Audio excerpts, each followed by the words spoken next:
Good,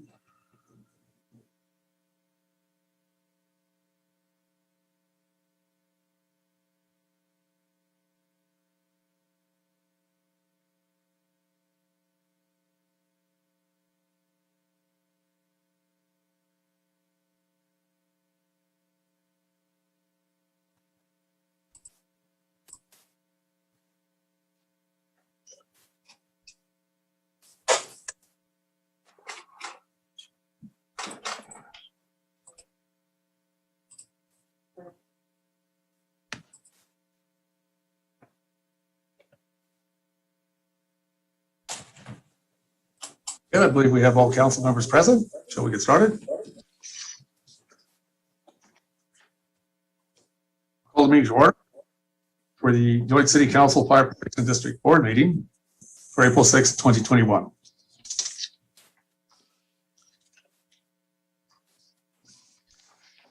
We have the flag, please, for the Pledge of Allegiance.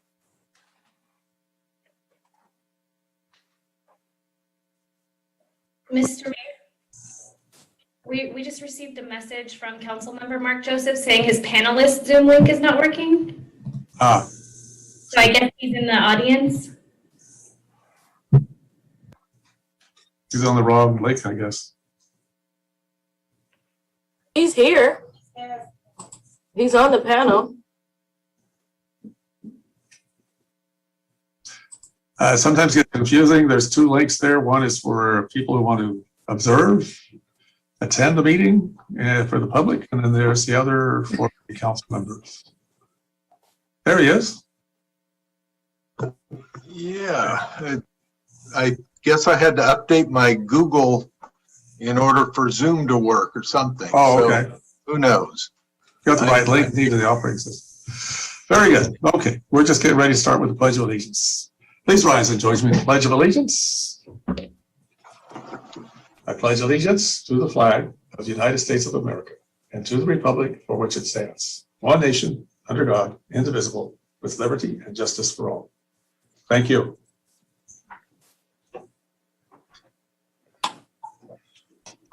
Sorry, Councilmember Joseph, I didn't realize you're having difficulty. I thought you were just off video. Roll call, please.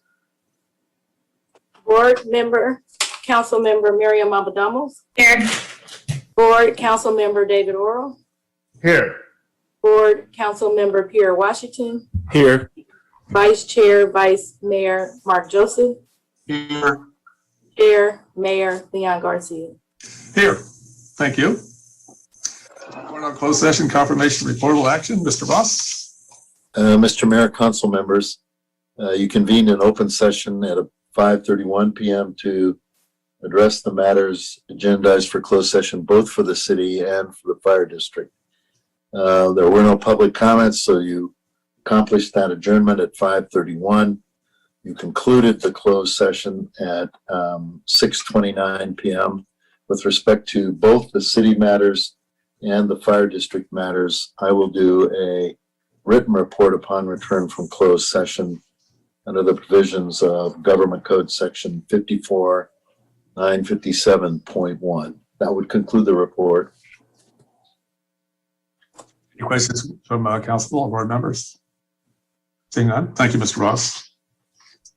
City Clerk's announcement to assert to Government Code 54952.3 is as stated in the agenda. This time, with the City Clerk, give the teleconference participants direction. Thank you for joining us for the April 6, 2021 City of American Canyon City Council meeting. This meeting is being held entirely virtually in response to the COVID-19 pandemic. The format tonight will be similar to that of the in-person City Council meeting. In addition to the Zoom platform, the meeting is being broadcast on cable TV channel 28 on YouTube and streamed live on the city's website. You will see the City Council members on your screen, along with members of city staff. All members of the public will participate in a listen-only mode. Public comment is invited for non-agenda items during the public forum section of the meeting and on each agenda item. When the item you wish to speak on is called, please follow these steps to make your comment. When the mayor calls a particular item and you wish to speak on that item, click the raise hand button if joining by computer. If joining by phone, dial *9, raise your hand. When it's your turn, I will announce your name and invite you to speak. You may see a message saying the host would like you to unmute your microphone. If you get this message, click the unmute myself and begin speaking. To unmute yourself by phone, dial *6 and begin speaking. The video will not be turned on, only the audio. You have up to 3 minutes to make your comments to the City Council. At the end of your 3 minutes, I will ask you to conclude your comments quickly and I will mute your audio once you're done. Please only press *9 to raise your hand for the items you wish to speak on. And the raised hands will be clear at the end of each item. The agenda for this meeting is available on the City Council's page of the city's website. As is the standard practice, community members are allowed to comment one time on each agenda item. All votes at tonight's meeting will be taken by roll call. We ask your patience and understanding when there are technical difficulties. This concludes my introductory remarks. Thank you. Move on to proclamations and presentations. Actually, I want to make a very important announcement because maybe a lot of us are aware, Napa County is now in orange tier. That begins to open up a lot of new opportunities, particularly for the business community that's been impacted. But I also like to pass along, we just barely made it. And if we relax, observe our COVID-19 requirements, and then we could be very much back in red tier again. So it behooves all of us to pay very close attention. Keep wear a mask, social distance, wash your hands, all the COVID-19 prevention measures that we have been following all along. But congratulations to all of us. I know it was a lot of work and everybody is certainly looking forward to moving on beyond this whole thing. And it will work if we all do what we need to do. So thank you for that. Moving on with proclamations.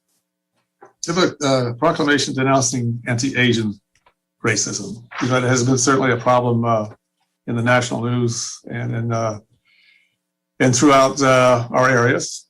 Unfortunately, I'm happy to say my conversation with members of the Asian community who I communicate with and it's on the grapevine. Have not had anything directly physical at them in American Canyon. But everybody is certainly very cautious. I appreciate the vigilance on the part of the police department as well. And certainly if anybody hears anything, then you need to please report that forward so we can address it. So I'll read the proclamation. City of American Canyon Proclamation denouncing the xenophobia, racism, discrimination, and anti-Asian racism and crimes committed against the Asian community. Whereas the City of American Canyon motto is, we love everyone. You are welcome here. And whereas the growth of the Asian population in American Canyon is greatly contributing to the diversity, success, and vibrant culture of our city. And whereas American Canyon's population is comprised of nearly 37% Asian residents. And whereas Asians of all ages have been victims of thousands of documented reports of racially motivated violence, discrimination, and are asking for support and solidarity in light of the attacks they are facing.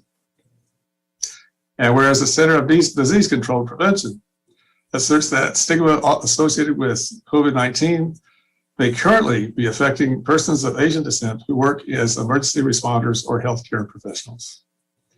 And whereas the World Health Organization indicates that the stigma can result in severe health problems and difficulties controlling the disease outbreak, driving people to hide illnesses to avoid discrimination, preventing people from seeking healthcare immediately, and discourage them from adopting healthy behaviors. And whereas Asians cannot be blamed for COVID-19, do not present a greater risk of spreading COVID-19, and should not be the target of continued verbal and physical attacks in any regard. And whereas the City of American Canyon is dedicated to providing safety and equity to every member of our community, stands solidly in solidarity with our Asian community members and condemns these heinous acts. And whereas the city of American Canyon strongly denounces racist ideology and rhetoric that places blame for COVID-19 on Asians and acts of violence committed against people of Asian community. Now therefore be resolved that the city of American Canyon hereby denounces the xenophobia, racism, discrimination, and anti-Asian racism and crimes committed against members of the Asian community. I just want to add to this. I was invited to a family gathering in a neighborhood in American Canyon for celebrating the Easter holiday. It was Easter egg hunt for the kids. Everybody was socially distanced and masked, and kids were having a great time. There was a member from and we were talking about this whole issue, how our concerns. And what anybody heard out there from anybody who might be directly affected by it. There was a telereporter from the TFC, that's the Filipino channel, was doing a video on it. And he asked us to assemble as a group and comment on it. Of course, I certainly spoke my words of support for the community and what we can do. But there was this rather incredible young woman there from the neighborhood who's on one of the speech decathlon teams in American Canyon High School. And she absolutely knocked it out of the park with her comments. This young woman was incredible, and everybody was applauding her comment because he was a very strong speaker. Of course, very well trained in what she does in the speech contest. Anyway, that video is available from TFC. It's on Facebook. It might even be circulating in the community because a lot of us did get it. And I'd encourage you to watch it and pass it along. And if we hear anything like that attacks anybody in American Canyon, we need to address it. And to that note, I'd like us to, as a council to reissue that We Heart Everyone in American Canyon yard sign we did years ago. That came out of an incident pretty similar to this, only it was targeted at one family. Now we have attacks at every family. And we are an incredibly diverse community. That is the cultural wealth of American Canyon. And many people are, for one reason or another, will be subject to this type of activity that is very harmful.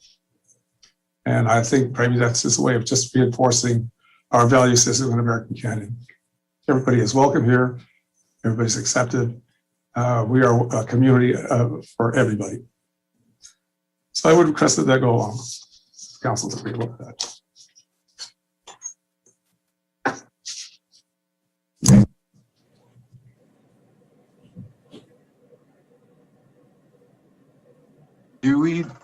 Do we have some of that in those signs in inventory? I know a couple years back we reissued them. Do we have any available?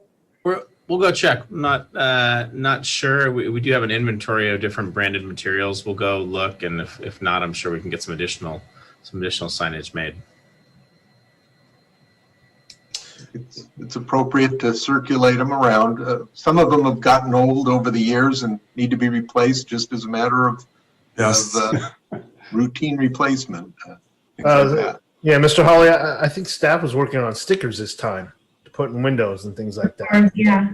Potentially, I do have one in my Behind you there, that's Behind you. from the original printing. Just curious what we're talking about. It's those signs at the upper top there. Okay. All right, well, then if I maybe getting a flavor of it, we'll the city manager to print up material for distribution on that. Thank you, Council. I really appreciate it. You know, that's one of the best things about American Canyon, truly. It really is. Okay. Moving on in our agenda. Public comment. Have we received any public comment for items not on the agenda? Yes, Mayor, we received one non-agenda item from Jason Kishnev on cannabis and crime. We received comments for items C1 and D2, and they will be addressed at the time when you call that item. Okay, very good. Please proceed. Hearing no objection. Any agenda changes, Council? There are no matters for the American Canyon Fire Protection District, and we have the American Canyon consent calendar. I was going to say, I don't have any, I don't want to pull anything from the agenda or the consent, but on B5, the resolution regarding redistricting, just as a historical note, I think the mayor and I were around back then. This Napa or American Canyon actually was proposed to be excluded from the rest of Napa County.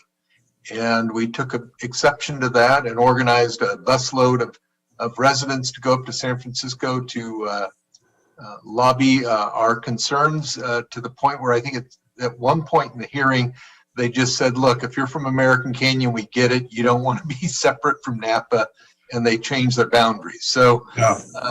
just a reminder that hopefully they won't make that same mistake again, but just in case, we can always talk about getting another bus ride. Just as a Yes. historical aside. Yeah, that was quite a day for that. I know we had collected over 1,000 signatures on a petition in American Canyon.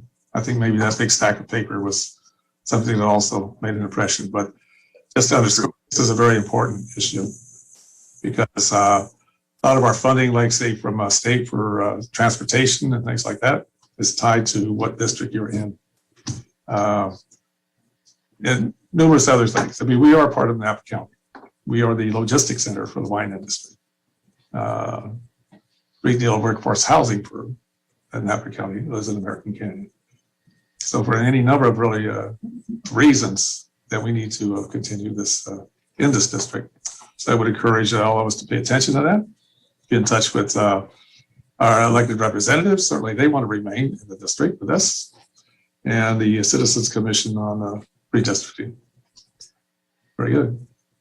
With that, is there a motion to accept the consent calendar? I'll make that motion. Second. Motion second, roll call, please. Councilmember Abadamos, Yes. Councilmember Oro, Yes.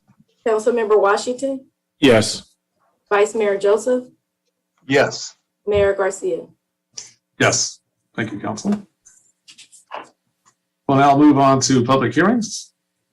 Item C1, consider an interim urgency ordinance opposing a 10-month, 15-day temporary moratorium prohibiting new fuel stations in all zoning districts in the city of American Canyon pending review and possible amendment of municipal code regulations and setting forth the facts constituting such urgency.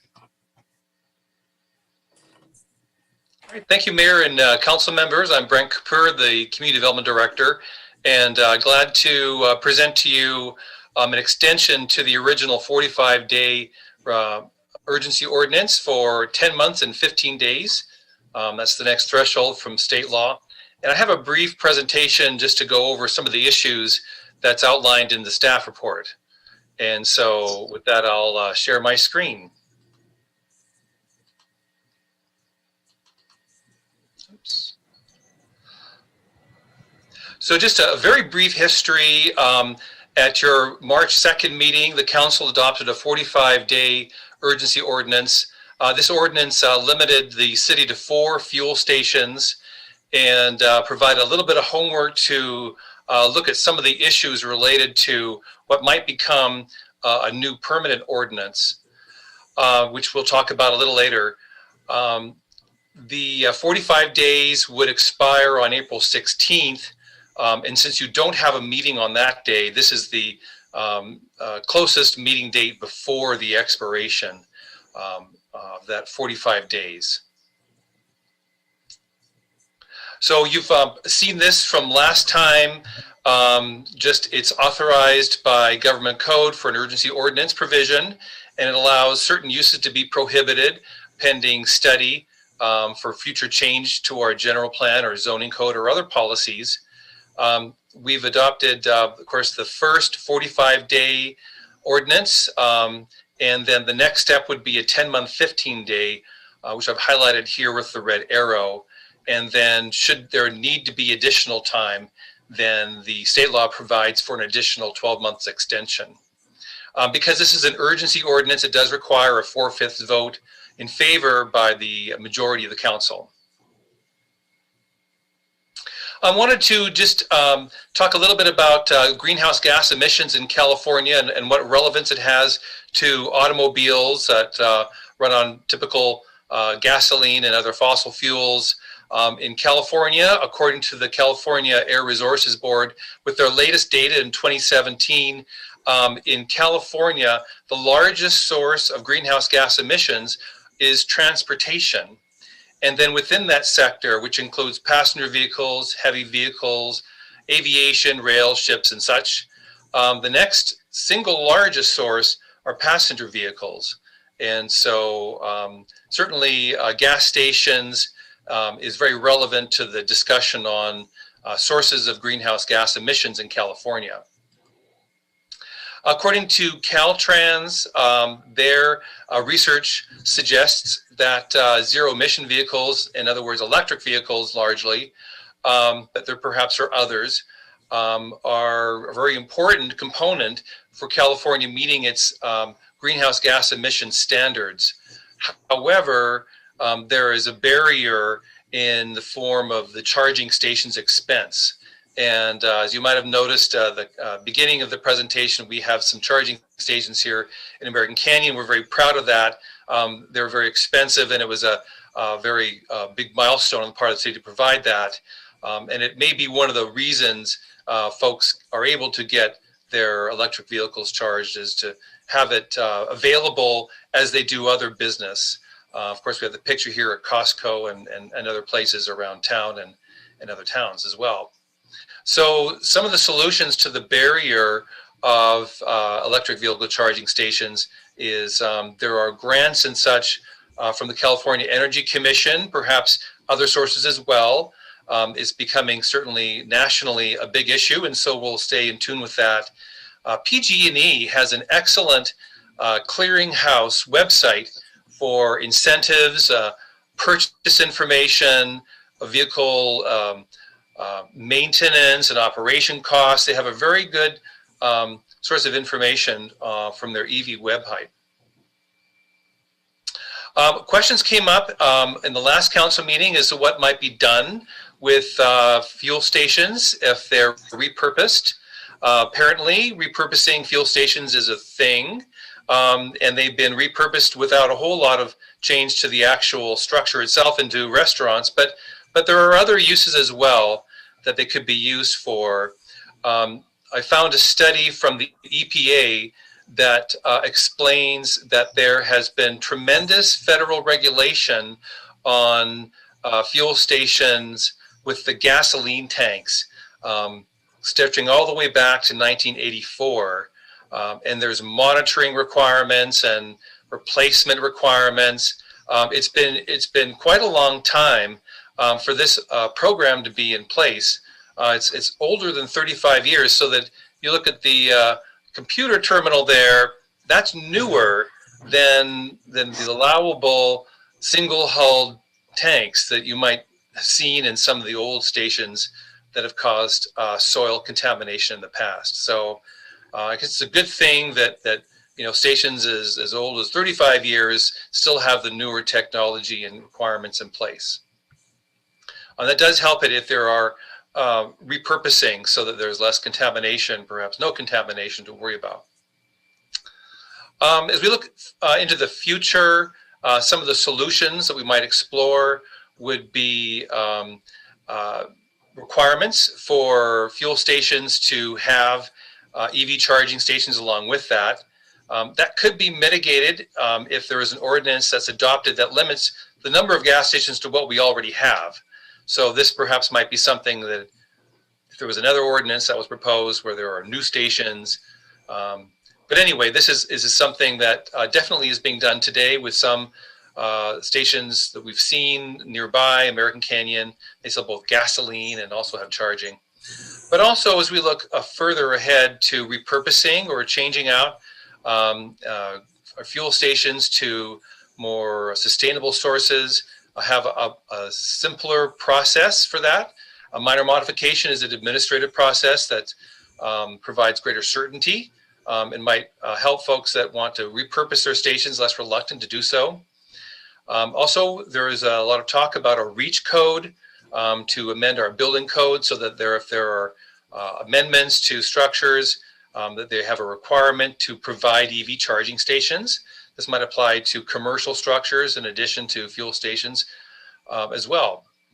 And then just plain old requiring EV stations is a part of new development, so that as folks are doing their errands, that they have the availability of the charging stations right where they are. So some of the next steps for tonight would be a public hearing on this ordinance. Certainly staff is interested if there is any additional issues that we should look at going forward.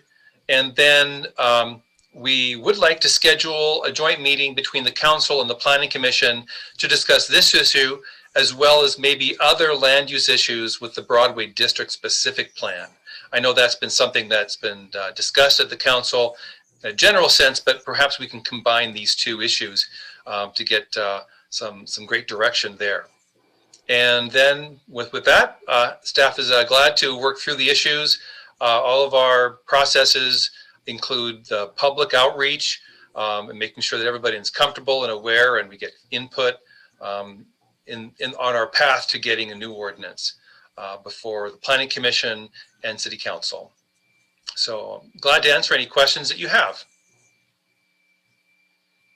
Thank you for the presentation. I just was wondering, what is the cost of the charging station? You say they're very expensive. I don't have the figures right at my fingertips, but there's something in the neighborhood of about $20,000 to $30,000. Okay. The other one I was wondering, I had an opportunity some time ago to attend a conference, or a lot of it was about environmental issues, and this man who just had an electric car, he was sitting next to me telling me about the economics of it and why it pencils to go electric versus continue with the gasoline powered car. All the maintenance issues you have to do with it, the tune-ups, the smog requirements. And I was just wondering, is there a place where there's a comparison chart that kind of says this is what you're paying if you drive a gasoline powered vehicle, this is what you're paying if you drive an electric vehicle? So any other information available out there? If not, I would certainly like to see something like that. Would be beneficial for everyone. There certainly is a lot of information available. It'd be a matter of compiling it into a format like that, so we can take a look at that. I think it'd be very helpful. I think that makes it ultimately for folks that the economic statement is where it hits you in the pocketbook is probably the strongest message. But yeah.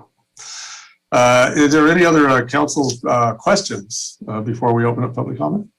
I have a quick question. Have we had any efforts towards like companies like Tesla that live off of electric vehicles to kind of leverage some of them to provide those supercharging stations? Because we say electric charging stations, but there are a variety of different types of electric charging stations. I, for one, I have a Tesla, and I prefer those super chargers because you can get charged up in about 20, 30 minutes. Have we made efforts reaching out to Tesla to see what they might be able to provide to us as a dual benefit? They also benefit by placing their charging stations in our area.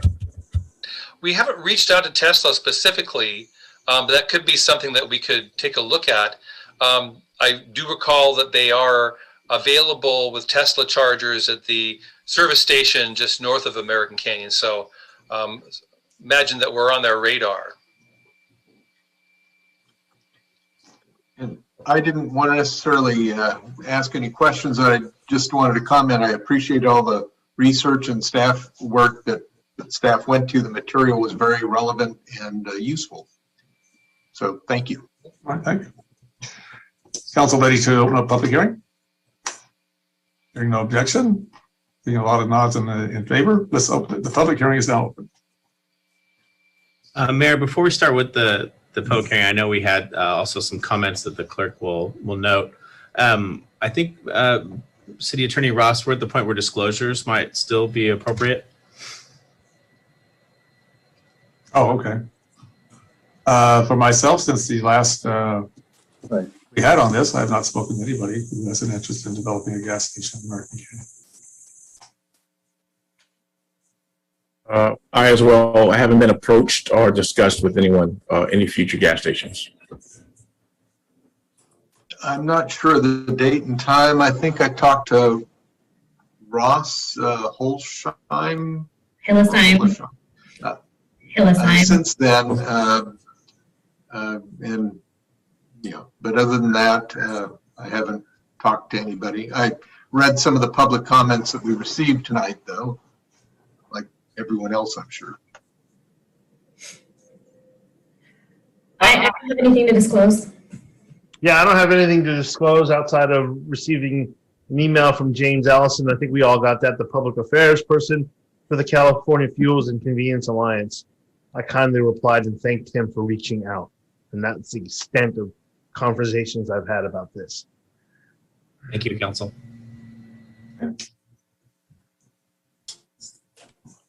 Ready to proceed with public comment? Okay. City Clerk, do you have any members of the public wishing to comment? I'm sure we've received some. Currently we have one hand raised, Lisa Parrish, but I'll bring her in after I read the names of the public comments received. We received public comments from Chris James, Kathy Davis, James, Sharon Robinson, and Jason Kishner.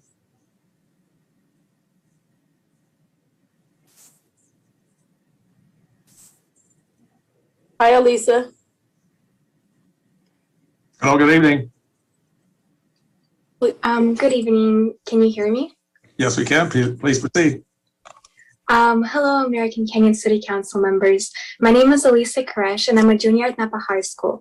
I'm here tonight once again with another representative of Napa Schools for Climate Action to thank you all for your hard work and to express our excitement about your consideration and extending the moratorium on new gas stations. The 45-day moratorium was the first step in the right direction, and we're happy to see that the American Canyon City Council has taken rapid action to enforce what is needed for the sake of our community's health. In our prior public comments, we have expressed our concerns about building more gas stations in American Canyon, not only because the city already has plenty of standing gas stations, including the new gas station that is in the progress of being constructed, but also because we simply can no longer afford to build more gas stations, and your opinions seem to match ours. Time is limited, and though the dangers of climate change have been known for a good amount of time now, not much has been done in the past to take proactive measures against climate change. That is why the responsibility now falls on you to make the changes that haven't been made in the past. We're hopeful because we know that you are going to take the needed action we have been advocating for. And once you do, the rest of Napa County will follow your lead. Over the last couple of months, Emily Bitt and I have connected with many of our local elected officials, and we are thrilled to see that so many of you are keeping in mind the future of our cities when making these important decisions. We appreciate all of the work you do and are excited to see the progress. Thank you. Thank you. Next speaker, please. We have Emily Bitt.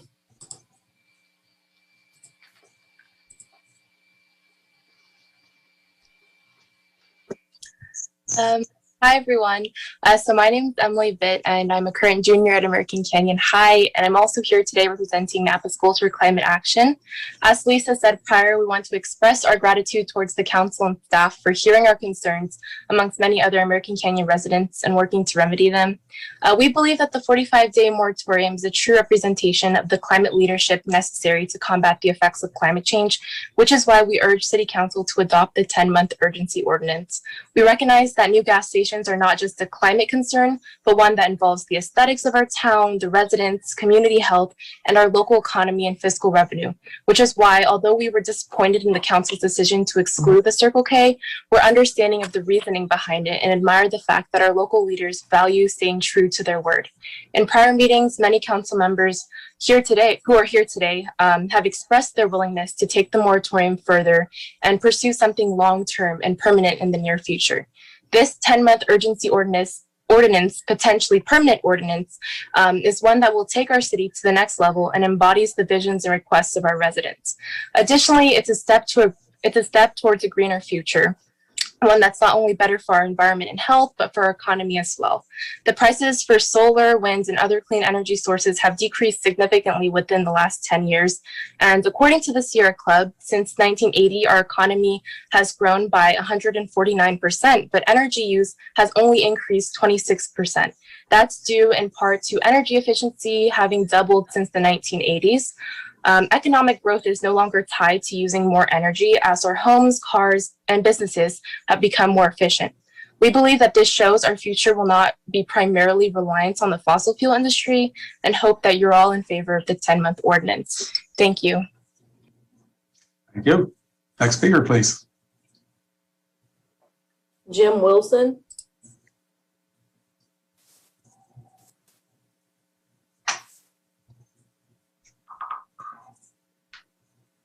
Hi, Jim.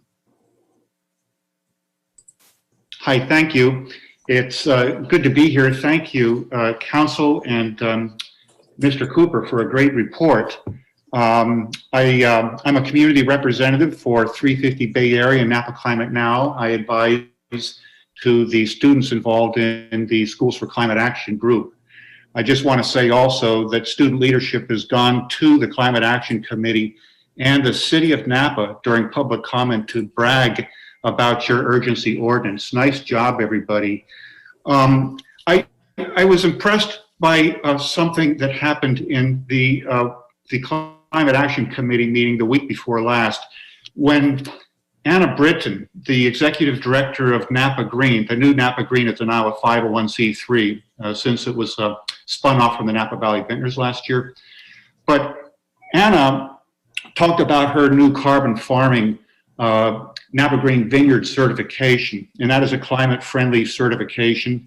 And she said that she wants all of her clients to be carbon neutral in 6 years, and they have a goal of being carbon negative in 9 years. 9 years is not a magic number, that is 2030, and that is when we have to be carbon neutral or climate negative. That is to say, we can't be burning gas anymore, and we have to be doing everything we can to draw down the carbon dioxide we have, trapping heat. And what she said was that when we manage for carbon, everything else improves. And she went down the list. When we manage for carbon, we improve soil health, we improve vineyard resilience, we improve water retention, and we improve biodiversity. And it occurred to me that what American Canyon is doing is managing for carbon. And so we're talking a meeting ago, which was a thrilling meeting, about the social costs of carbon dioxide, excess carbon pollution. And you decided anyway to go with an urgency ordinance, and now today you're considering extending that. That's a thrill because that is an attitude that has to be shared at speed and scale. And lo and behold, at the end of the meeting, I got to pick on you, Councilmember Mark Joseph. Mark said he'd like to bring back the suggestions by Napa Green at the next meeting, and he'd also like to share his ideas for a countywide ordinance for electric vehicle charging stations, requiring those types of charging stations for any new parking lots throughout the county. Nice work. Keep it going.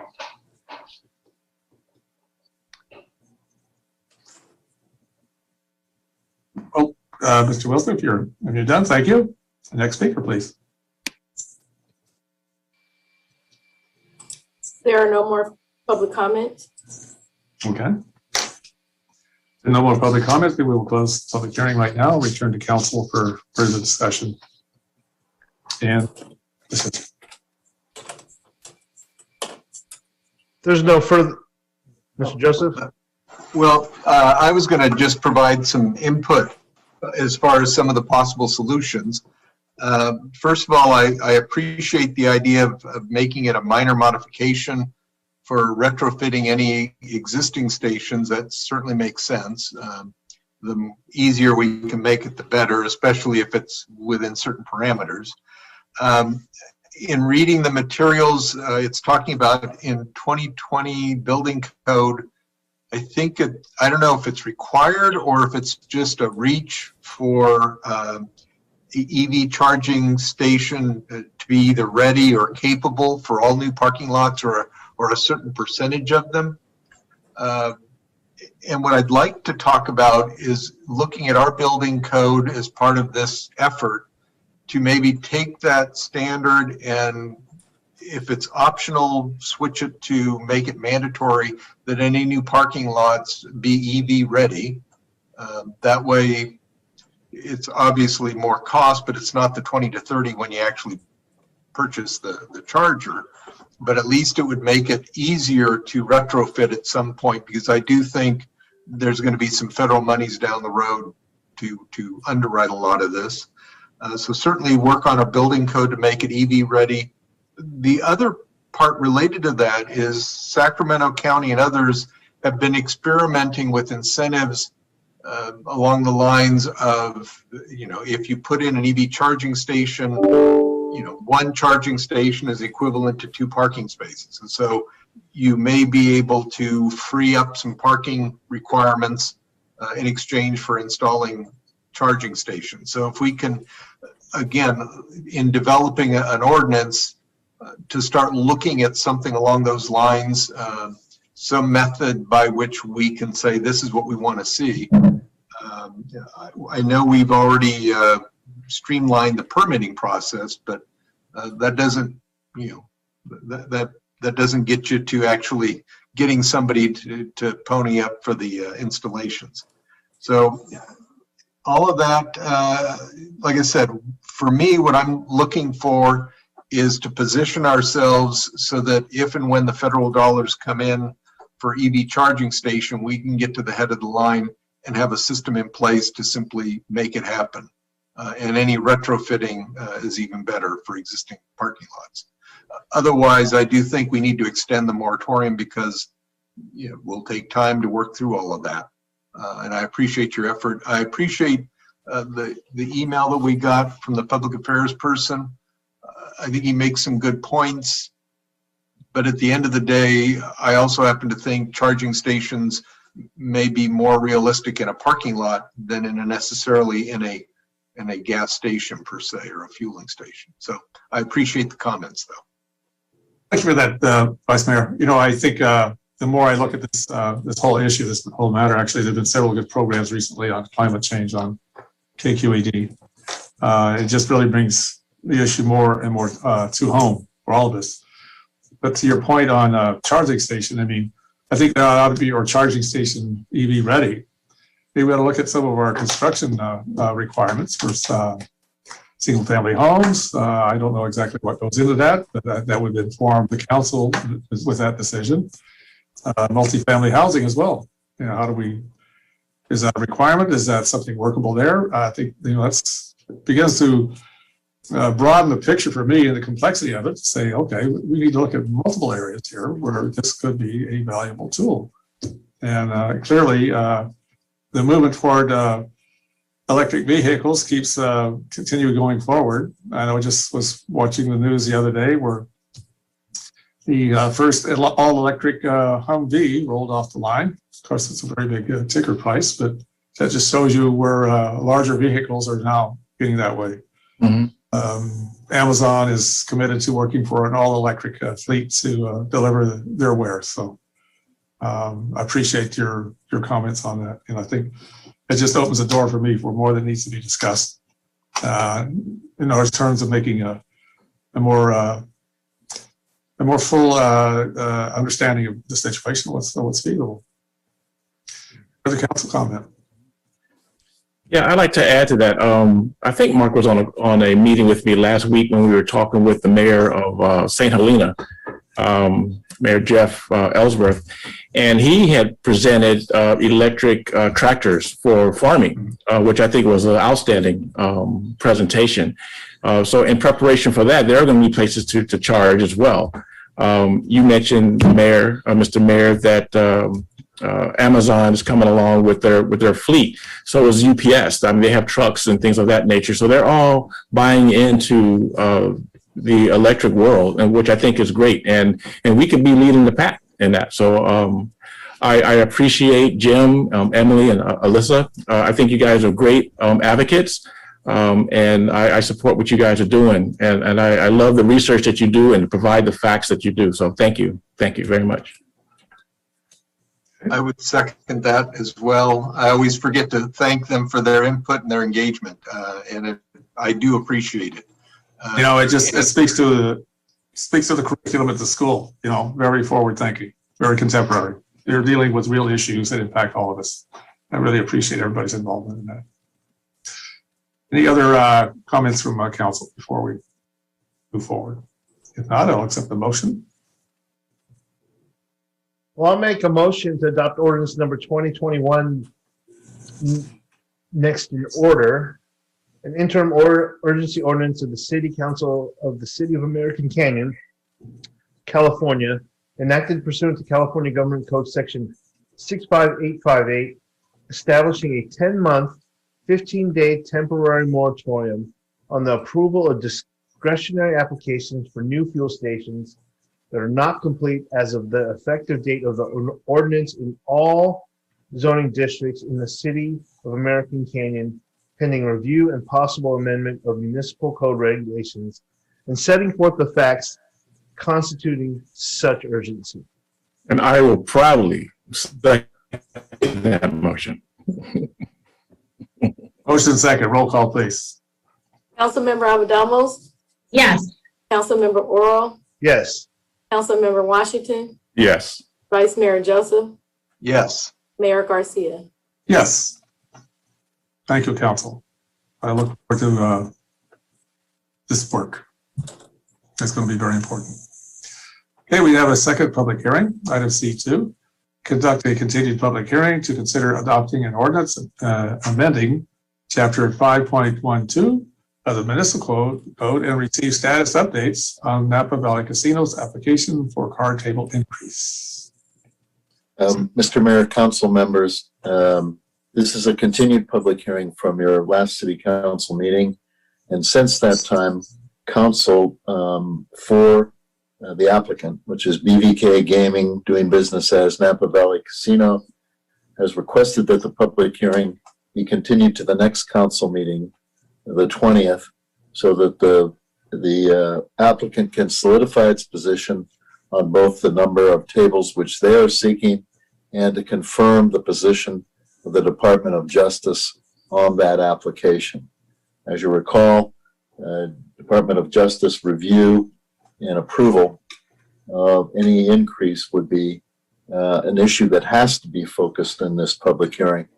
So based on that request, I would request a motion of the council to continue the public hearing, which is open, to your next council meeting of April 20th. Mr. Ross, is it appropriate to take any public comment at this time, if there's any? Yes, there would be. You can do that in the course of consideration of the motion or, prior to it at any time. Well, is council ready for listening to any public comment on this matter? Hearing and public comment on this matter. Thank you. Do we have public comment on this matter? City Clerk. Mayor, we received no public comments and there are no hands raised.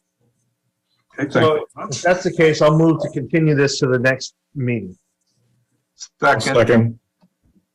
Motion second. Roll call, please. Councilmember Alvarado, Yes.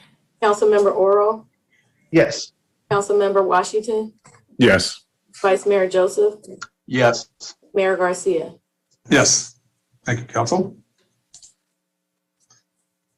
Moving on in our agenda, we have the item D1, receive and file American Canyon Police Department's 2020 annual report.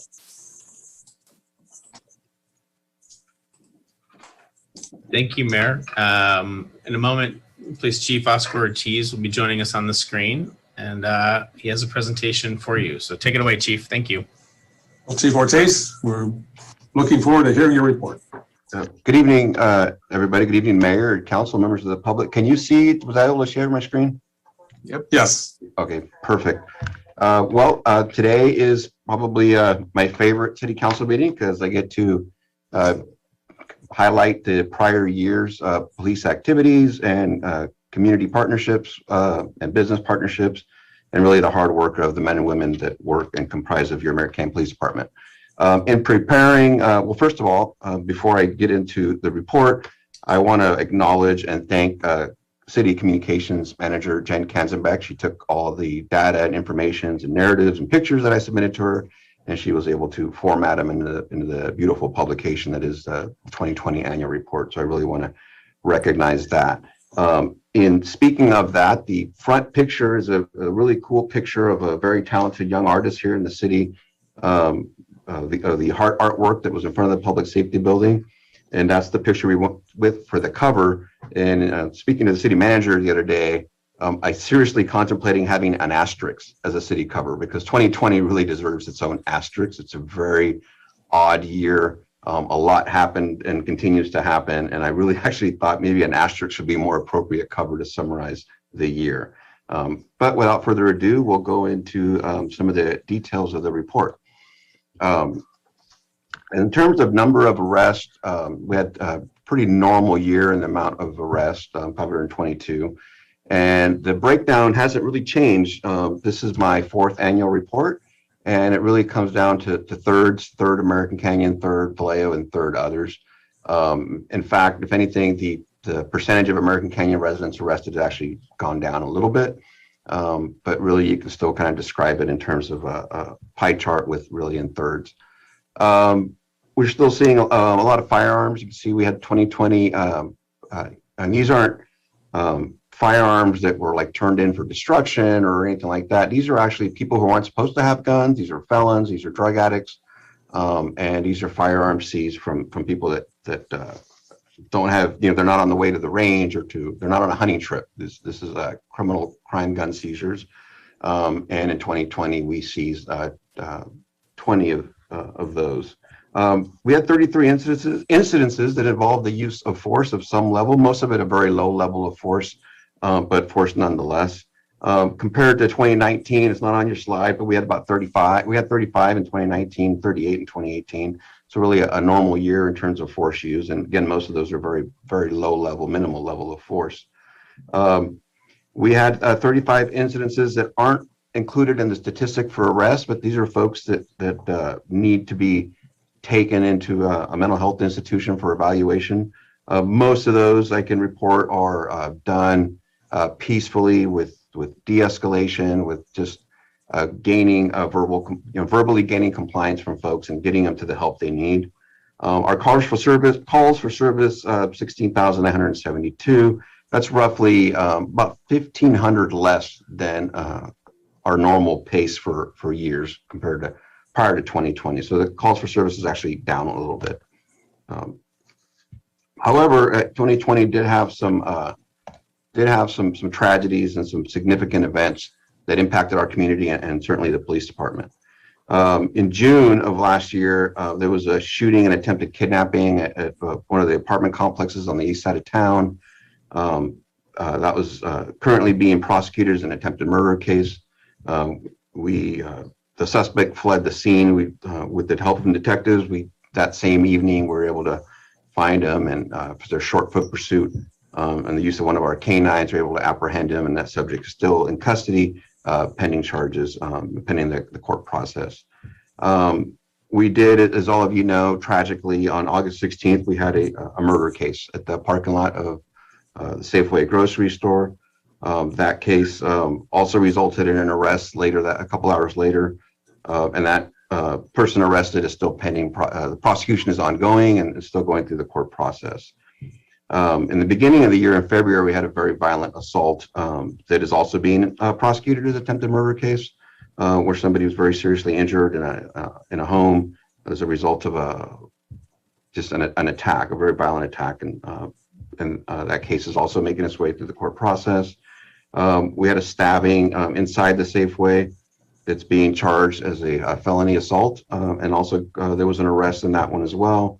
And all of these, there was an arrest. And actually, not on your slide, there's actually another assault case involving shooting, somebody being shot, I believe it was in the foot, and that case was from December, and that is also pending the court. It's in the court process and being prosecuted. There was also an arrest.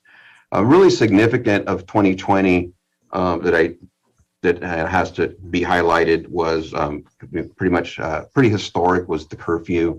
the events where there was nationwide and Bay Area wide and statewide civil unrest, and some mass looting and even violence. Based on intelligence and concerns, as an emergency director, an emergency operations center, the city went into a curfew. And I think that was a very bold and appropriate move given the intelligence that we had. And I really want to, more than anything, recognize our residents, because our residents abided by the curfew, and they did more than that. They really partnered with us. They called in multiple suspicious cars. Our residents really were a partner in keeping the city safe during that curfew. Happy to report, the curfew wasn't extended. There was no need to, and we were able to lift the curfew 48 hours later. But I do want to acknowledge just the wonderful partnership with the residents here in the city, and really them being a part of the solution. So that was great. Overall crime, that was really, some really bad news and some the ugly, I would call it, as far as what we've gone over and some of the things we experienced in 2020. But as you can see, overall, our uniform crime reporting stats for Part 1 crimes are down slightly. And our calls for service was down, and our arrest was kind of an average year. In measuring the what our city looks like in terms of being crime-free, if you will, or being safe, there's two things that I, as your chief, like to measure, and I emphasize to the officers to really pay attention to and prevent in their patrols. And that's, is your car going to get broken into while you're asleep at night? Or B, is your house going to get broken into while you're at work all day? Those kind of crimes are really a good litmus test to see, what's going on in our city and with our patrol, our officers, with their head on the swivel, looking around and trying to make sure that your cars aren't being broken into and your houses aren't broken into. So those are two statistics that we capture and report out on. And you can see in 2020, we had theft from vehicles was down slightly. It's still, it's high statewide. We're seeing theft from vehicles a very popular crime nowadays across California.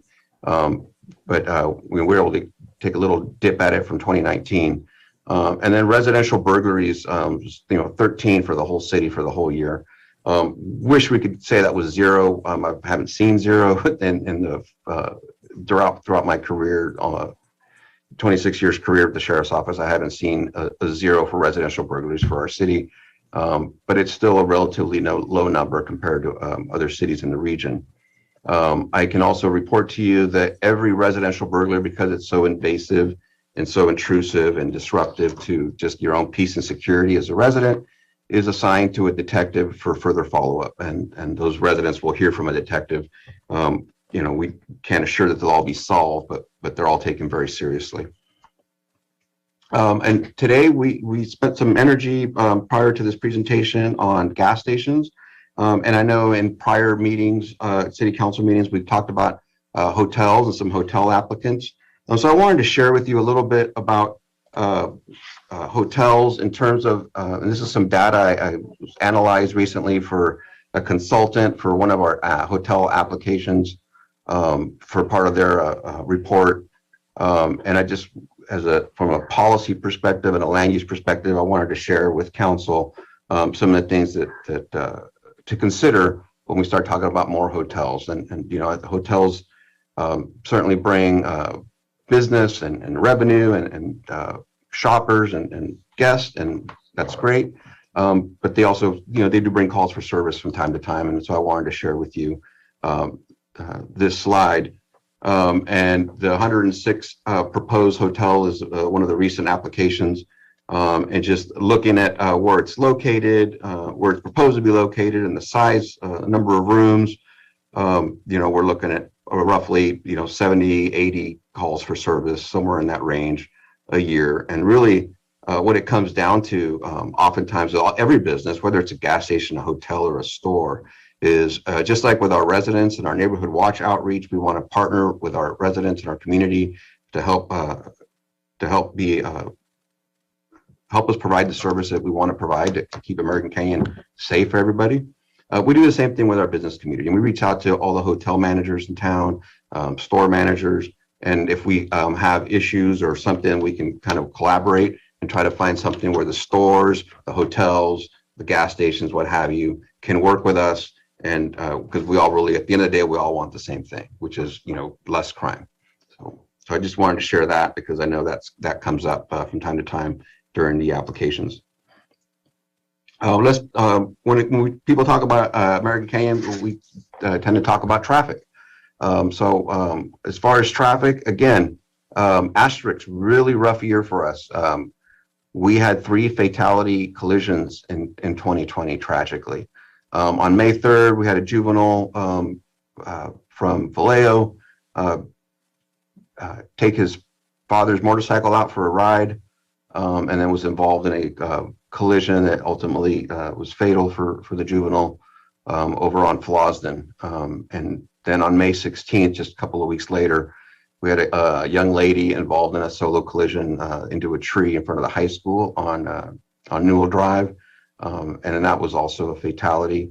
And just a few weeks after that, we had another head-on collision with an adult woman who in a truck that crossed over the center median on the oncoming southbound traffic on 29, roughly in front of Safeway.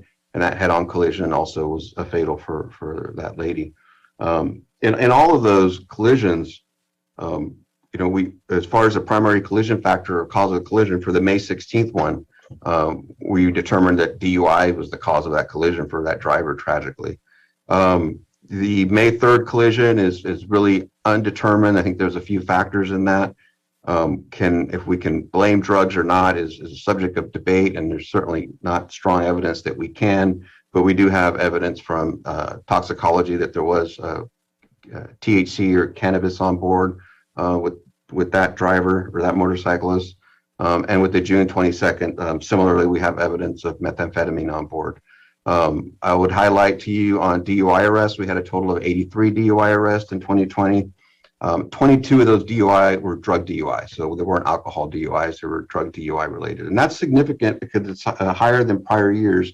But keep in mind that data is also, a lot of that has to do with just training and emphasis of training on drug DUI detection from the officers, where we want our officers to get more training, and they have gotten more training, and they're able to detect those kind of cases and do those kind of investigations, which sometimes can be harder than your standard alcohol DUI investigation.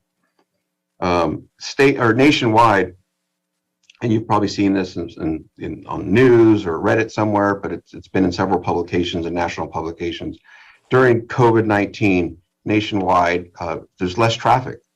And that means traffic's moving faster and there's more speed. There's less car accidents, but the car accidents that happened, the cars are going faster, so the car accidents are more violent. So the CHP is certainly reporting they're seeing that. And I think around the country, I've seen some publications and some news outlets reporting that there's just less traffic out there, which means the car crashes are at higher speeds. Training is still very important. And training, COVID-19, once again, the asterisk year impacted us significantly. We continue to train weekly as a team, as a patrol team with on various topics, and we have peace officer standards and trainings, formalized hours of training that officers have to go to. So it's not just the police academy, as you know from prior years' annual reports. In addition to the police academy, and the officers have ongoing hours and hours of training throughout their entire career.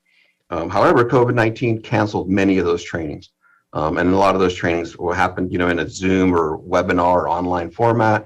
But we had 740 hours total of formal post-training in the department in 2020, which is down significantly. Usually we're north of 1,300, 2,000 hours, but we're seeing in our talking to our partners and other law enforcement agencies around the state, everybody struggled with training because they were just canceled, short. And as you remember, during the pandemic early on, we didn't know if it was going to be a 3-week thing or I don't think we ever anticipated it would be a 1 year impact and beyond.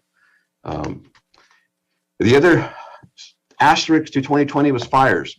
Thankfully not here in American Canyon. We're not really in a wildland fire place as a city, like our partner cities to the north. However, when fires break out, and these historic super fires really that broke out, the Glass Fire and the LNU fire in Napa County, it really becomes all hands on deck. And you know, your officers, your sergeants, your supervisors are all, you know, of course, members of the sheriff's office. So it just turned into long days and long hours and long weeks. And, you know, they found themselves working on all their days off in Deer Park, Angwin, Lake Berryessa area, being just part of the overall mutual aid system, along with City of Napa police officers and City of Calistoga, CHP, City of Santa Helena, et cetera, and probation officers. Really, it was really all hands on deck, and even out of county mutual aid coming in to help in this really historic fire season that we had in 2020, as if COVID wasn't enough. And one of the things that I really enjoy about working in this city, and your officers, not just myself, your officers really enjoy, is the community events, 4th of July, fireworks show, and parade, and everything we do as a community. And, you know, I don't need to tell you that 2020, again, an asterisk year, we didn't have a whole lot of those. So we shifted, we made do with what we could. And, you know, I know the Parks and Rec Department really did some great shifting and pivoting, I think was the word of 2020, had some events, and we did what we could to participate. We kind of changed our Coffee with the Cops to a virtual Coffee with the Cops. We really wanted to encourage the people to follow the health orders and shelter in place. But, you know, kids still have birthday parties, and, you know, there's still events that are important to families. So we were able to help out a lot of families to shelter in place by providing these, usually on the weekends, but sometimes during the week, these kind of police parades. And oftentimes it was police and fire parades where we were able to get our partners from the firehouse to join us and just kind of try to light up somebody's day with a little first responder parade and some goodies to hand out, really to discourage big gatherings and big barbecues and big birthday parties to slow the spread of COVID-19, but encourage them to shelter at home and not mix households as when we were pending these big surges, and find other ways to encourage healthy behaviors. So that was kind of how we were able to shift. I can tell you, we are all ready to go back to you know, real events and non-virtual events, and actually meet people in person, because that's really one of the reasons that people like to work in American Canyon. We did have, we continue to work with our brothers and sisters in the Sheriff's Office for other resources like the mobile field force and SWAT team and the drone team, the bomb team. And we also have the Napa Special Investigations Bureau, the Drug Task Force, and they do have cases occasionally here in the city of American Canyon. So that information is also included in the report. And with that, I will turn it over for any questions.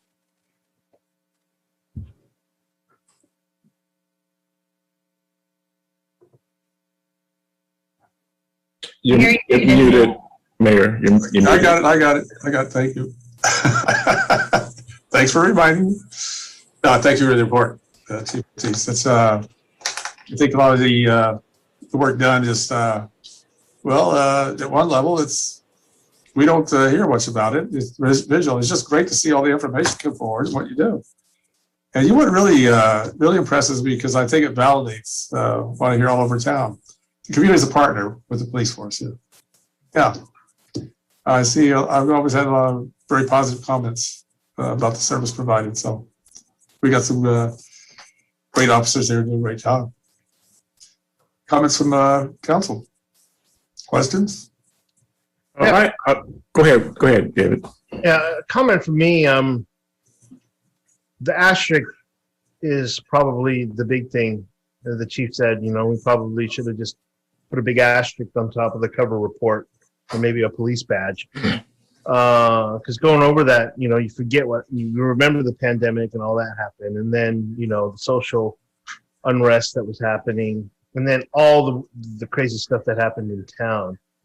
At one point last year, it seemed like, you know, all hell was breaking loose, and, you know, this report, I was expecting it to be far worse, meaning that there would be much more crime stats, much more service calls, etc. I'm heartened to learn that, you know, it's below last year. I think overall crime is below last year, sans the, you know, unfortunate murder. But, you know, you guys continue to do a good job. The community continues to support you and what you're doing.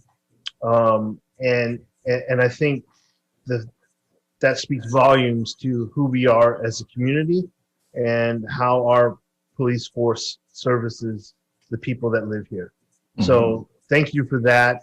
Even though when it gets a little intense, and I came out here 3 years ago to try to explain that crime has gone down significantly, even though every time something happens, people are up in arms. So thank you for your continued good work. And I can't believe, Chief, that you've been here 4 years already. Well, it's actually 3, but it's my 4th report. I inherited Chief Stewart's last report. Yeah, I know. She left you with that. I remember that. I was going to mention also, you know, I know, and this is more for the residents of American Canyon. You know, I know you hear the chief and he's telling you what the team is doing, but I receive calls all the time, Chief, of people telling me how impressed they are with the officer, with you. I mean, just this last weekend, I had 2 instances where people called me, and not to report that something went down, but to just tell me that they were amazed that the chief of police called them up once they found out about the incident. So kudos to you, Chief, for, you know, being that community policing lead for the other officers to follow. So I appreciate what you do. I appreciate Officer Cummings this weekend. I guess there was an incident where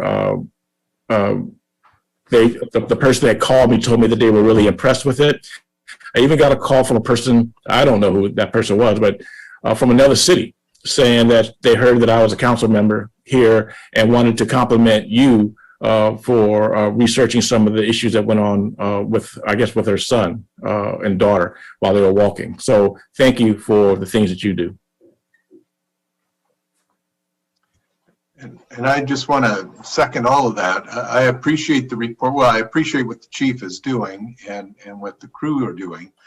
I like the report. I think it was the right combination between data and statistics and a good narrative that did highlight that this was a bad year in a lot of respects, but in terms of numbers, you know, especially the residential activity, I think you're right. Vehicle burglaries, break-ins, that does kind of define your sense of safe. And as long as we can keep a handle on that, I think we're doing the right thing. The only other point I would make, as I mentioned to the city manager today, I like this report. I like the fire chief's report last week. I would encourage all of our departments to kind of, throughout the year to give us a nice comprehensive report. We invariably hear, we're asked to resolve some particular issue, but it's nice to step back and get the big picture for the year. So I really think these reports are excellent, and I look forward to all of them. But Chief, you did a great job.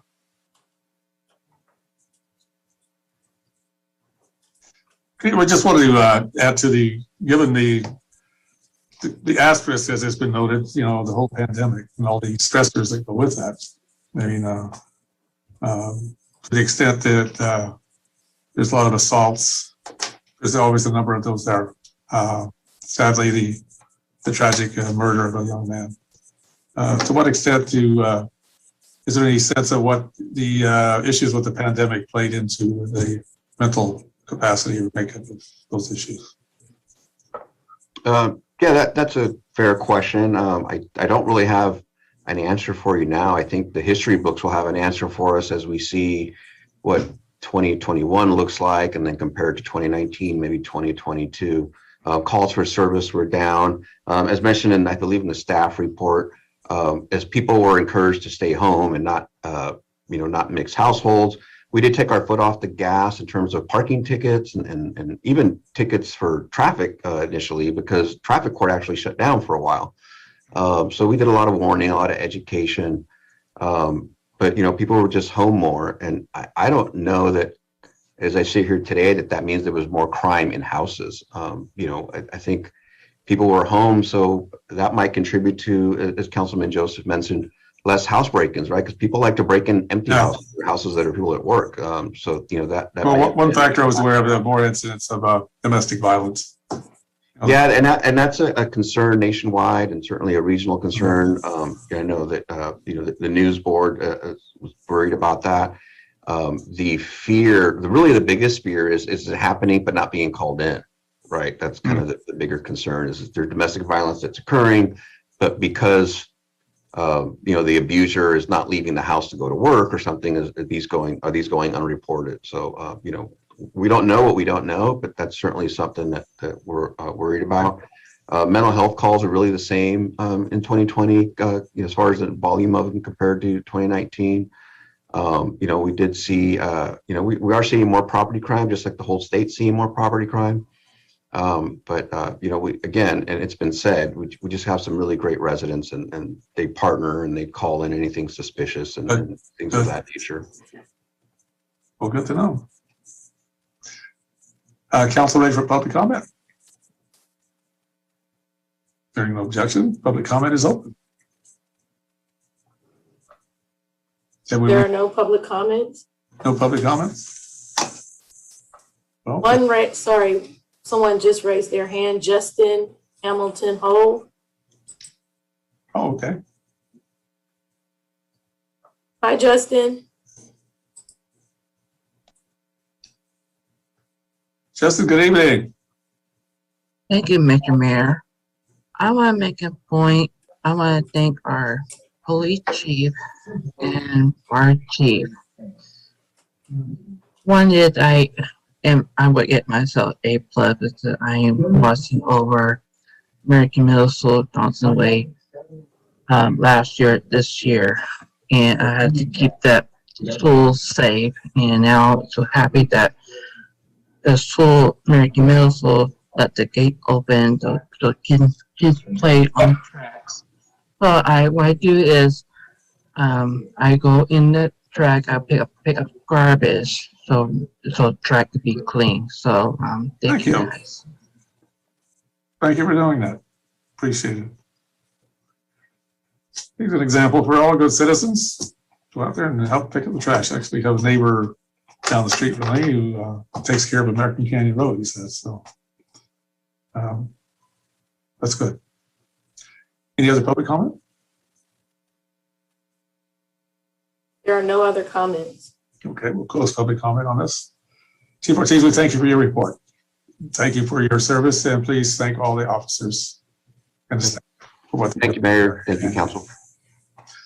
So this is a receive and file. So We need a motion for that, or can we just? you can make a motion, Vice Mayor. I'll make a motion. We receive and file the American Canyon Police Department's 2020 annual report. And I'll second it. Motion second. Roll call, please. Councilmember Abel-Domos. Yes. Councilmember Oro. You're muted, Councilmember. Yes. I'm so good at not doing that, but oh well. Well, that's what we're here for, to help each other out. Yes, Jerry. Vice Mayor Joseph. Yes. Mayor Garcia. Yes, thank you so much. Moving on in our agenda. Up here.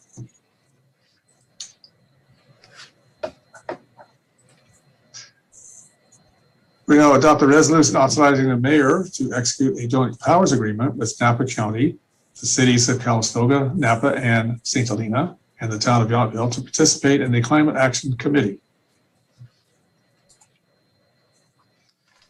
Thank you. Molly. Thank you, Mayor and Council. Have this item here this evening. Back in 2019, the City Council adopted a proclamation declaring our support for local actions related to climate change, including the formation of a stakeholders group to address regional issues. And that group has met since that time, and it includes Councilmember Washington and Vice Mayor Joseph currently representing the city. And that group, over its deliberations in that time period, has determined the best course of action to move forward would be to organize ourselves around a joint powers agreement. This would be amongst all the cities and the county. And it's a way of organizing and moving issues forward. It's also provides a means to provide reimbursements and take collective actions. And an example of that joint powers agreement is in Exhibit A of Attachment 1. And the committee, now as it's known, the Climate Action Committee, has decided to proceed forward with this agreement and has set up an anticipated budget for future activities next fiscal year. And one of the important activities will be the administration of a grant that Napa County is poised to receive from the Bay Area Air Quality Management District. And the purpose of that funding from the district would be to conduct a study to determine baseline conditions on greenhouse gas emissions countywide. And so this agreement kind of puts forth an annual cadence of scopes of works and activities for upcoming years and associated budgets. It also proposes a pro rata share of reimbursement to the county, who will be heading up the meetings and staffing and also administering the grant. And so American Canyon's pro rata share is about 14% of that, and the budget for next year is around $60,000. And so American Canyon's share of that is a little over $7,000. And the action tonight would be to essentially authorize the mayor to execute the final agreement. The details of the final agreement are still being figured out amongst the staff and attorneys for each of the jurisdictions, and the final details will all get worked out. But having the mayor the authority to sign that agreement once it's worked out, and then also committing to put the amount of funding in next year's budget so that we can participate in the Climate Action Committee in the next fiscal year. And I know some other jurisdictions are taking this item up tonight. I believe Calistoga is taking it up tonight. Some of the other cities are either taking it up tonight or their next meeting on April 20th. The Climate Action Committee is getting together thereafter. I want to say it's April 23rd or April 24th. And the hope is that that each of the jurisdictions is able to get the necessary authorities and approvals before that next meeting, and then we can be on our way. So would also give the opportunity to Vice Mayor Joseph or Councilmember Washington if they wanted to add any other information from the most recent climate committees or anything I may have missed. Well, not really. Maybe a little more detail on the funding allocation, because I think the basic outline of the JPA itself, isn't all that, it's pretty standard stuff. The allocation of costs is really what you're going to pay attention to. And there were some variations. There's one approach that just said we're going to, everybody will pay an equal amount, which meant that Napa City would pay the same as Yountville, and that didn't seem like a good idea at any level. So then we came up with, or staff came up with a variation that said, okay, half of it is split equally, the other half is prorated based on population, which I think is a little more equitable. In American Canyon's case, I think for us it was either 12% or 14%. So it didn't materially impact us. And at 7,000 or 8,000, I don't think it's going to break the bank either way. So I certainly support it. I think it's has taken a few swipes at the apple to get there, but I think we're there, and I would certainly support moving forward with it.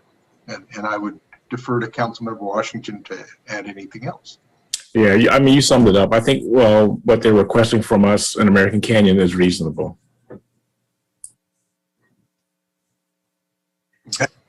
With that, I don't have anything else to add, Mayor. Happy to answer any questions. I think just more of a comment here. I think, given the importance of what we've heard earlier this evening, this is a good way to approach it. All the mayors of the county and the city managers have been meeting regularly on this COVID-19 with the county, trying to get updates, solutions, impacts, what can we do with it. This started about a year ago. And initially, when the things were going out of, COVID was ruling our lives, we were meeting every day. That's down finally to once a week. But it's created an environment where we begin to recognize more each jurisdiction. And we've had some very successful collaborative opportunities. One of the initial one was tenant protection came up. Working families meeting and went to took it to the mayors, and we were able to move forward with that. I think at Joint Powers now, the more knowledge we have about our neighboring jurisdictions, the more we realize there's a lot of common ground that we share. This is in fact one of them, one of the big ones.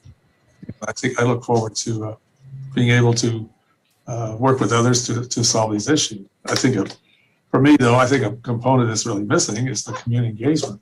Who's at the table? What voices are heard? And we have a lot more to do on that. Seriously, we have a lot more to do on that because it frankly lacks for representation from parts of the underrepresented communities. So it's a challenge. It's not more of a criticism, but saying this is a opportunity for us to make that connection because if it has that level of importance to everyone, then there should be representation from all communities involved in this process. Council ready for public comment? Okay, have we have any public comment on this matter? Yes, Chris Benz has his hand raised. And we received one public comment from Climate Action Committee, Napa Climate Now. Hi, Chris.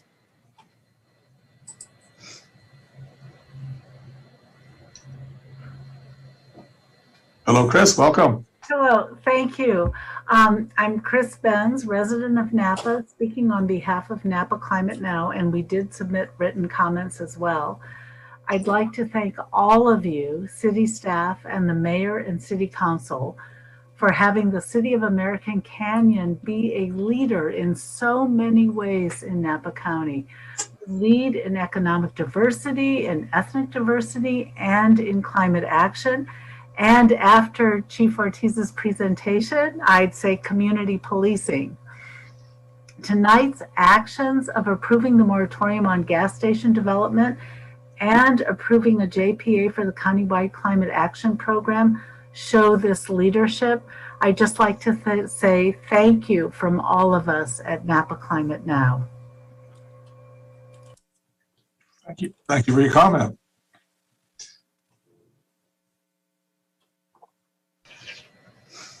Any other public comment? There are no further comments.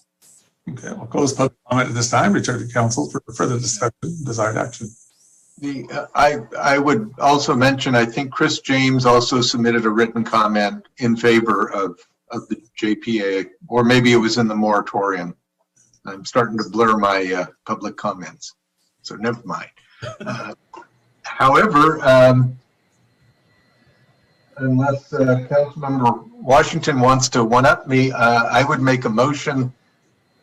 Well, and apparently just hogged my way through, so I apologize. I'll make a motion that we adopt resolution number 2021, next in order, a resolution of the City Council of the City of American Canyon authorizing the mayor to execute a joint powers agreement with Napa County, the cities of Calistoga, Napa, and St. Helena, and the town of Yountville to participate in the Climate Action Committee. And I'll second it. Motion second, roll call, please. Councilmember Alvarado, Yes. Councilmember Oro, Yes. Councilmember Washington, Yes. Vice Mayor Joseph, Yes. Mayor Garcia. Yes. Thank you, council. I don't know where on the respective agendas this item were for the other cities, but given the earliness of the evening, we might be the first to sign off on the JPA or. Right. St. Helena had reached out and asked for a copy of our staff report and enabling resolution that I passed on to Councilmember Anna Chateau. So All right. if St. Helena's staff report makes reference to Councilmember Washington and myself, it just goes to show you cut and pasting is, yeah, that might. Well, you know what? explain. Hey, That deserves a high five. To everybody. Give me a high five. So, thank you, Jason, for allowing me to make it seem like I was really helpful for St. Helena. All right. Well, thank you for sharing that. That's part of that process we will be engaging with. Yes, very good. Good role modeler. Thank you. Okay, with that, I think we're ready to move on to city manager reports. Yes, thank you, Mayor. We have three reports for you. Maintenance Utility Director Felix Hernandez has an update. Public Works Director Erica Smithies has an update for you, as does Fire Chief Mike Cahill have an update. And it looks like we'll start with Felix first. Beat them to the punch. Good evening. Good evening, Mayor and Council and staff. So if you recall, I'm sure you do, is that the citywide energy efficiency, resiliency, and sustainability project, also known as NG, the NG project, moving right along, making great progress with that. And about a year ago, this one you may recall, it seemed like so long ago, but about a year ago, Cal OES had requested proposals for related to PSPS events. The city did submit a proposal and we were awarded in early 2020.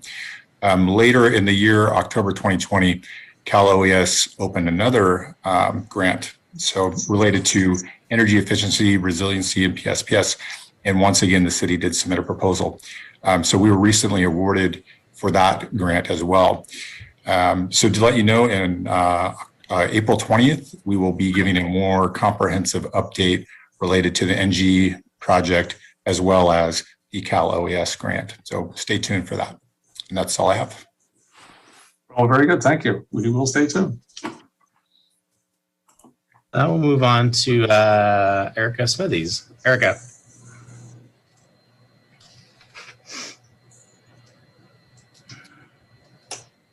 Good evening, Mayor and fellow council members. I'd like to report an update. Oops. Can you hear me? Oh, good evening. I want to give an update tonight on the status of the James Road construction project. As many of you know, the road's completely closed and it's been shut down since construction began on March 29th. The project is slightly delayed due to unforeseen delays in lab results taken on the samples during the FDR, the compaction testing now on the project. And we need to ensure quality before proceeding further on the paving portion of it. We apologize for the inconvenience to the community, but we want to maximize the tax dollars and believe it's better to pause now and get it right before we put down the paving lifts out there. I should have an update with you by the next 2 weeks, the following council meeting, if it's not already reopened. We will be putting out a next door release and website update by tomorrow once we have additional information on it. Thank you. Thank you for the update. Well, we'll look forward to that project being completed. I think it's important to have given all our shelter in place with COVID, I think I see a street party celebration when that is finally done. Okay, Mr. Holly? Chief Cahill. Chief Cahill, welcome. Oh, you're muted. Chief, yep. You're muted. We just have no sound. No sound.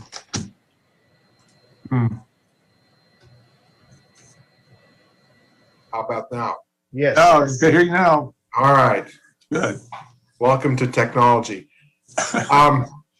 So I have two items I'd like to share with the council this evening. One is the vaccination clinic update. Tomorrow we'll be doing the second clinic at Holy Family Catholic Church. We've combined the 2 days that we did earlier this last month into one. I think we have close to between 275 and 300 people scheduled for vaccinations tomorrow, and looking forward to getting those folks their second vaccinations. I also want to share with you, we got a kudo from when I say we, I mean the fire district got a kudo from North Bay Health after the last or the first program at the Holy Family. The folks that we worked with from North Bay Health that were doing all the vaccinations had never done a drive-through before, and so they were so impressed with the program that we put together there that they took that back to Solano County, and they've done one very large drive-through just a week ago, and they're looking forward to doing more. And they've found that that's a much more efficient way for them to operate. So anyway, and that credit goes to Laura Provencher, who has been our operations chief for that entire process. Both Laura and, again, Martha Banuelos have done amazing work to make sure that everything happens on time and people aren't inconvenienced any more than normally they are. So anyway, that was a really nice thing to hear from the folks at North Bay Health. Well, big thank you from all of us to Martha and Laura for all the work they're doing. Thank you.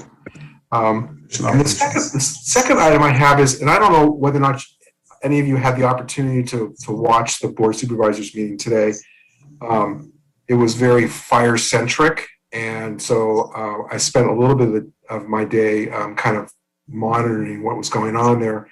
But Board of Supervisors had a number of major items before them addressing the impacts of the wildland fires in Napa County, not just on the county itself, but on the other communities in Napa County.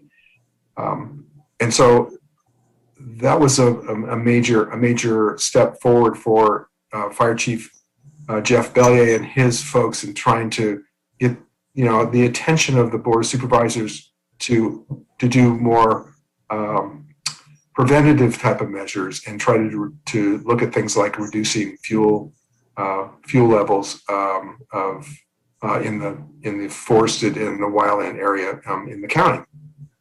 To that end, even though we don't look like the north part of the valley, the southern part of the valley, we still have issues with regards to wildland fires. And as I've shared with you, since I've been here, I have concerns with regards to the Newell open space area and the fact that we've already had one major fire there that had threatened the eastern flank of the city.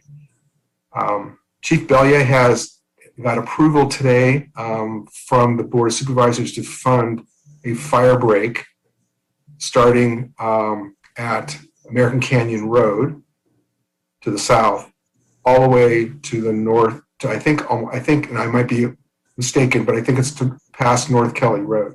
So that whole eastern perimeter of the city and the fire district will now have a fire break. Essentially, it'll be a bladed dozer line that will run that whole side of the city. So I think that's an amazing opportunity for us to reduce the risk to our community. And so I want to thank Chief Bellier for that. And frankly, Chief Weeks was actually the person that put that bug in his ear before he left and retired. So it's I tip my hat to Chief Weeks also for his suggesting that to the county. So anyway, just thought I'd bring that up, share that with you this evening. I'm excited about the fact that it's potentially will help reduce the risk to the city. Very good. On the community committees I serve on is with COED. It's on the Education and Preparedness Committee for community members. Things like what's a go bag, what's a stay bag, what situations, how you connect with your neighbors. So the whole neighborhood having a preparation, understanding what they can do for each other as well, kind of limits the chaos in the neighborhood. But it's what you put in the communication system you need to put together. What do you need to do to help yourself, your families, and your neighbors? So thank you for that. Appreciate it. Thank you. What's going on with see more opportunity for raising sheep and goats out there? Fuel reduction. We're having a bit of that here. We usually get it over here at the landfill about this time of year. Any other areas like Newell, for example? Yeah, it's a good question, Mayor. Something the Park and Rec Director Creighton Wright and I have been exploring over the past year or so. One of the challenges around using smaller animals. Right now, there's a grazing lease up there with cows that are ostensibly doing some of that same purpose. But one of the challenges with using smaller animals like that, the ones you see up on the waste management property are kind of left to their own devices and fenced in. For a larger property like Newell Open Space, it actually takes a managed operation. And there's also natural wildlife out there, bobcats and other things that see food when they see this kind of operations. So it's another reason to have it needs to be more of a managed kind of an operation. There's also no water up in the Newell Open Space, and that is really a challenge for bringing animals up there to do the grazing. So there's some barriers right now to doing that. We're looking at it because we've seen it in other locations, and we're still trying to figure out what could make sense. Okay, well, thanks for looking into it.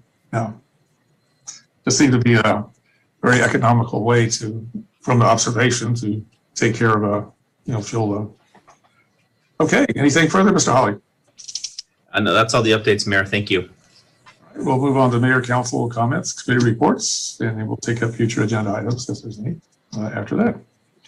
So I think we had a council committee report submitted by Vice Mayor Joseph, Councilmember Oro, and Councilmember Washington. Starting with Councilmember Washington, anything further to add to your report? Oh, nothing further than what I reported, but I did want to mention just one thing, that April is Child Abuse Prevention Month. And I was hoping I might be able to propose that we author some type of proclamation for the 20th meeting. Thank you. Yes, Blue Ribbon Month. Yeah. Thank you. Council in agreement on that. You need a motion on that, Mr. Holly? I don't. It was actually on our calendar, so we're on the same we're on the same wavelength. You're on the same wavelength. Very good. And we're already planning on doing it. But thank you. That's great when that works that way. Thank you for reminding us. Anything further? Anything further, Councilmember Washington? No, that's it. Thank you. Okay. Councilmember or Vice Mayor Joseph. Just a couple of quick comments since then. Number one, having had the chance to read Councilmember Washington's report on some of the tree planting efforts. As we know, we've been talking about Newell, but I just wanted to throw out, there's that little triangular piece off of, just west of 29, north of Safeway, that the city owns and could be an ideal spot for, redwoods, oak, whatever, some foresting there as kind of an additional decarbonizing effort. Second, I wanted to have a shout out to former Councilmember Ken Leary, who apparently was appointed as the public person at large for LAFCO. So this is the first time in American Canyon's history where we actually have two American Canyon representatives on LAFCO, including Councilmember Abudamas. It just makes you want to annex something. And then the final note is I was at Safeway today and I couldn't help but ask one of the sales associates or whatever they want to call themselves. And yes, Safeway is giving their employees the $5 an hour hazard pay. All right. We directed them. So that was really good news to hear. I don't know what's going on at Walmart, but at least Safeway has honored our ordinance and hopefully without any legal repercussions. Very good. Thank you for that. Laurel, anything that? I don't have anything to add to my report. I spent some time on it and I'm trying to be comprehensive on it to save ourselves some time here. So, but I don't need to add anything to the report. It's written and included in the packet. Councilmember Abudamas, anything to report? Just two things, following up on what Vice Mayor Joseph just talked about LAFCO and giving ex-council member Leary a shout out. We had some very impressive applicants, and according to the rest of the LAFCO board, because this was only my second meeting, we've never had that many such impressive applicants ever in the history of LAFCO. That's what the rest of the board was saying. So I would give Ken a double kudos. He did an amazing job with his application, and he included in our agenda packet, there were letters of recommendation on his behalf. I think he was the only one that had the letters in the agenda packet, and he had additional ones that kept coming in. So he did amazing. I'm super impressed, and I'm very pleased with the outcome. The other thing is more of a request. Ramadan is coming up. April 13th would be day one, and I would like for us to do a proclamation for Ramadan. We've done it before. The state legislature does one every year, and I would like for us to consider doing one this year if council is amenable. Council amenable? I certainly am. Yes. Yes, absolutely. No. April I'm 13th. just bummed that we can't do our annual dinner this year. This is true. Yeah, I certainly, I missed that from last year. Or previous year, I'd rather. like to second the motion that I heard. All right. Well, I'll second the motion that we put a proclamation on the next Ramadan. meeting. okay. And roll call vote, please. Councilmember Abadamos, Yes. Councilmember Oro, Yes. Councilmember Washington, Yes. Vice Mayor Joseph, Yes. Mayor Garcia. Yes, thank you.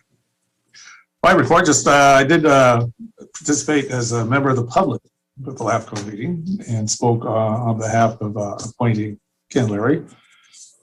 Member Abadamas, certainly appreciate your support on that. You guys, in my opinion, you made a very good decision, all of you. Now, it was impressive, the list of applicants. I mean, my goodness, it was, they talk about it's usually very hard to find people who apply, but you know, people want to serve, a community will find a location, something a calling, and there's a need for them to be there. But my report, we did have a meeting, it was from Congressman Mike Thompson regarding the whole ending Asian hate issues. And it was across this whole jurisdiction, large numbers of people from the Asian community were present as well. And a lot of that was certainly something we're dealing with a lot, certainly why I was very much wanting, and I thank you all for supporting the proclamation for end Asian hate. North Bay Watershed Association, we are about at the end of the rain season, and it is not looking good. It is actually lower water supply as reported by them than last year. So water conservation will be in the picture. I would like a future agenda for us to again, address our water conservation measures or just direction to staff. I know we had a number of very successful opportunities last time that we took advantage of.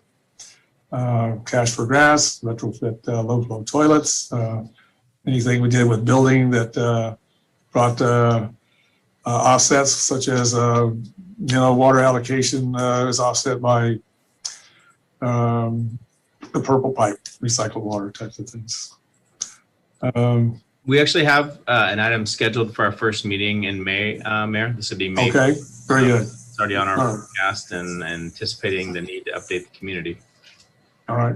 I think hopefully the programs we had last time, I think were very effective. I do recall the notice in our city hall, nice big type, we had saved enough water for 273 houses. Way to go. Certainly we can do something comparable to that this time as well. Yeah, it was joy helping Pierre Washington, Councilmember Washington plant trees. That was a good day up there on the hill. Learn how to work a hoe to hack down the weeds, but yeah, that's that type of thing. I think is very successful. Sometimes I know some areas where they're starting to grow. Certainly along, I don't know if you recall Highway 29 when they planted those small oaks next to that white warehouse. There's just what's that? South Kelly Road on the north side of that building, east side of that building. Yeah, those were saplings some years back. So we're going to have a grove of oak trees out there in a few years. That comment earlier today on the decarbonization. I attended a meeting. It came up at, I think, it was North Bay Watershed. showed what farming can do to reduce carbon footprint. And it was rather amazing. And I think that would be something very beneficial for climate action now, our committees to look into again. It's very effective. We're in an agricultural area here, and it's all about how we do soil management and our crop management practices that can help improve carbon sequestration in the land. And it's a massive amount that can happen just from a few acres. So I would suggest strongly that the Climate Action Committee look at something like that for all of us as well. And that would conclude my comments. Anything on future agenda items that we have not discussed so far?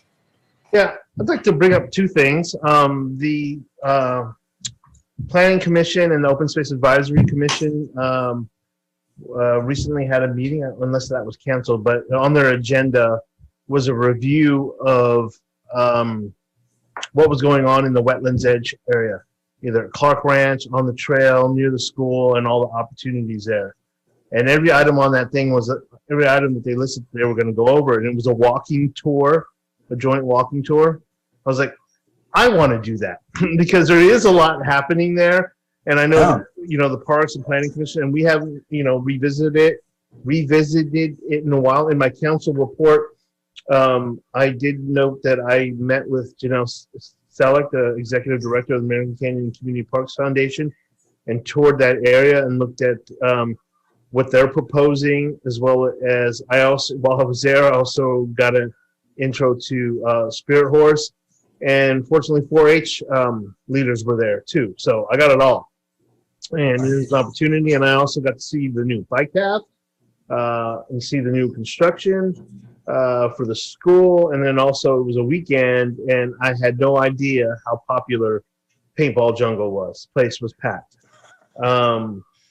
And then you look across the street, and then you look down towards the water. It's just, there's a lot going on there, and I think that area has gotten ahead of us a little bit as a city, and it needs to be managed a little bit more, at least talked about and discussed, because there's things there that are, there's a lot of things that are temporary. There are things there that are temporarily proposed, and the long term is a permanent structure. And I think it's time that, you know, and I'm glad Parks and Open Space are talking about it, but I think council at least needs to understand it until it bubbles up to our level. I would second that. I think there's also some pots of money that are incubating there that can also be applied to address some of those issues. But I agree. I think the Clark Ranch area has a lot of potential, and it would be nice to move it along. So I would second that motion.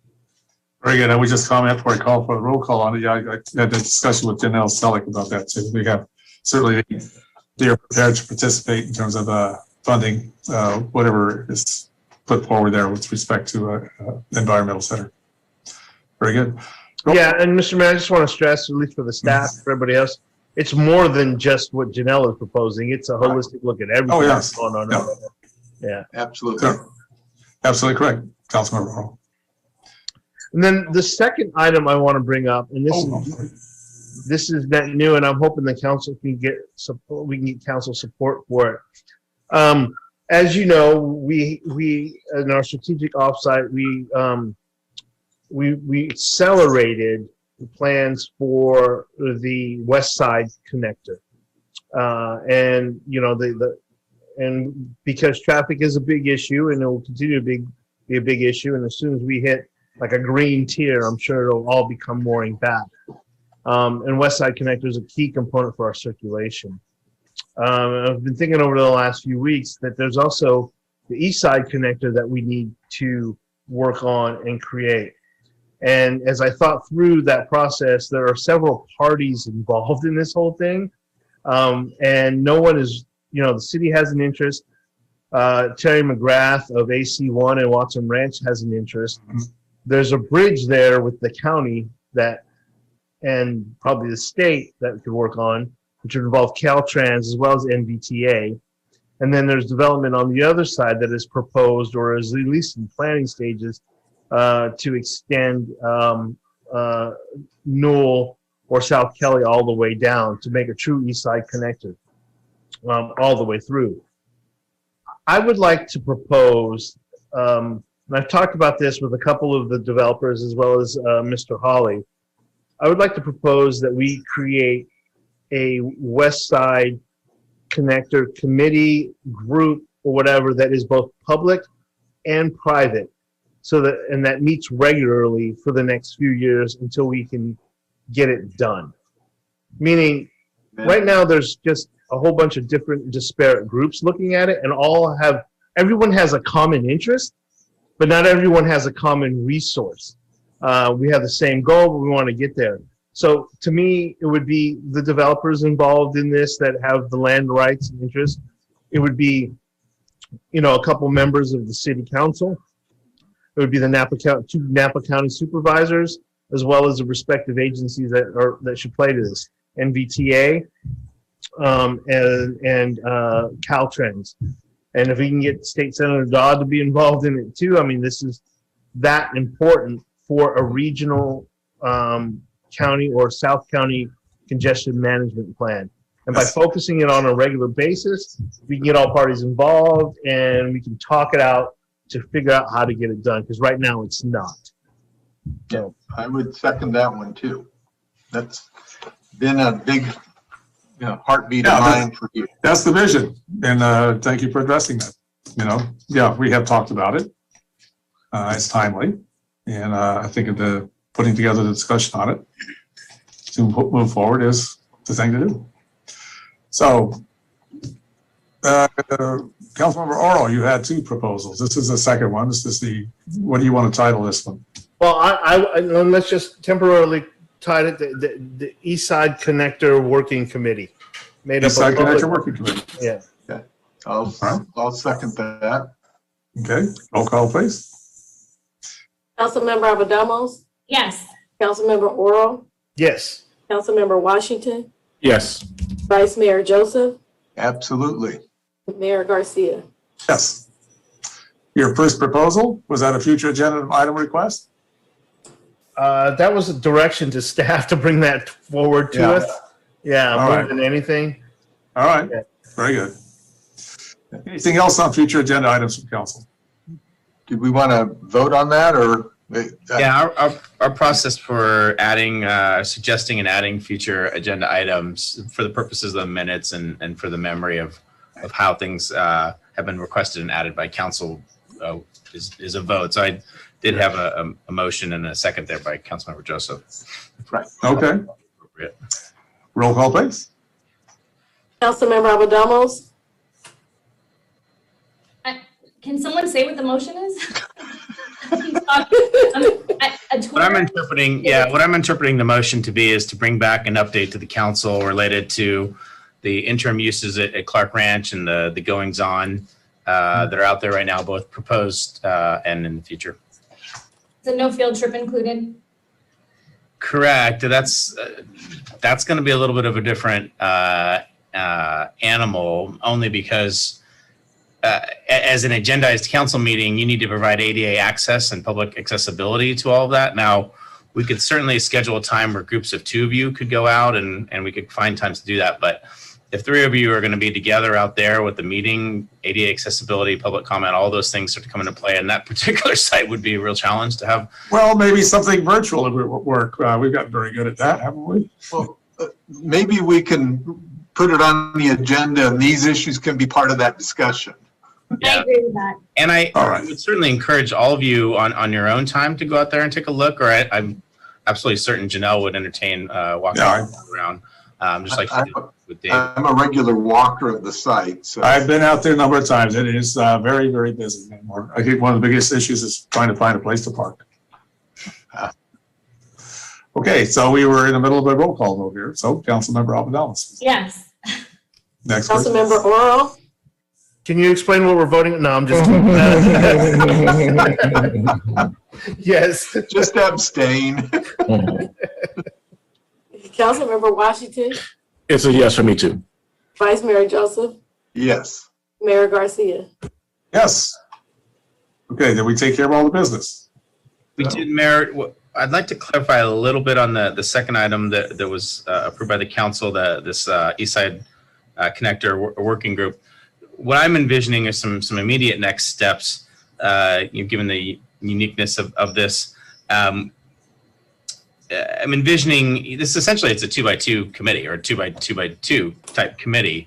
And while we haven't taken an action to appoint anyone tonight, it hasn't even been on the agenda. What I'm proposing is that we send a communication to those two bodies, meaning Napa County and Napa Valley Transportation Authority, requesting that they join us in participation in this 2x2 committee and send them a communication saying, we'd like to form this committee. We'd like you to appoint 2 members of your respected bodies to this committee. Here's the reasons why. It would include these other folks, landowners, et cetera, and to initiate that conversation.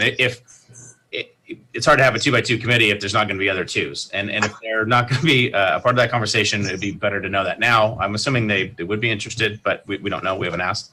And so that's what I'm envisioning as a next step, and we can report back and also have the council take action on its side to appoint 2 of its members to that.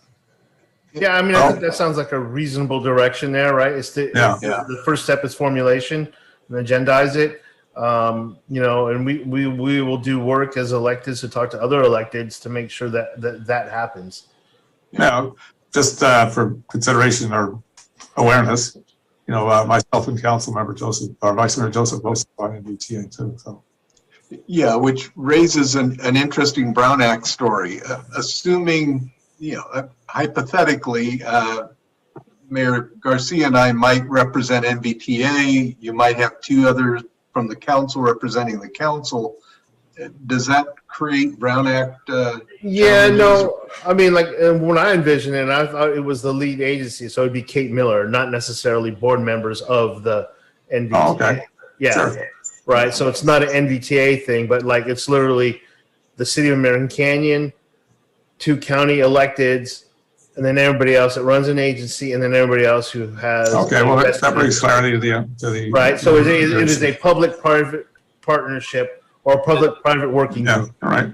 The difference, though, with that, the County Board of Supervisors doesn't give direction to NVTA, and so we can ask, and it doesn't need to be necessarily 2 members of NVTA, but the County Board of Supervisors doesn't give direction to NVTA. So having that comes from the Board of Directors at NVTA. Yeah. So we can figure out those details.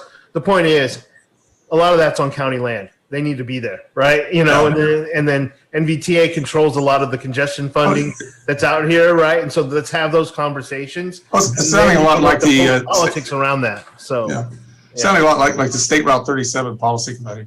Trying to deal with State Route 37. Well, I mean, that's one of the things that you have to figure out right away. Who's the lead agency on this? Yeah. Right? Yeah. Who will it be? Yeah. Okay. My suggestion is, as we put this request forward to NVTA, this effort is going to be successful if it involves a broader interest than just 2 members of the council who serve on NVTA and 2 members of our own council. That whether or not the Brown Act is going to create a conflict, it's more about efficacy. And I'm a little concerned. Yeah. No offense that if our 2 representatives from NVTA are sitting there, it's going to be a lot more effective as we look at funding and things like that from NVTA. If we have members who are not our city council representatives, if we have from City of Napa, for example, or even Up Valley, that's going to be a lot more effective in pushing our cause than having 2 of our own. We're safe votes. Right. I'm guessing you're going to vote yes later on. That would be my thought process on that. Okay. But next step, at least, sending a communication, showing what our interests are, trying to get some movement and getting this off the ground. Thank you. Okay, very good. Anything further on future agenda items? Seeing none? All right. Well, it's been a very good evening. I think a lot of information has come our way, and it was very productive, I felt. With that being said, we have concluded our work for the evening, Council. Thank you all. We are adjourned. Thank you. Night. Good night. Good night. Take care.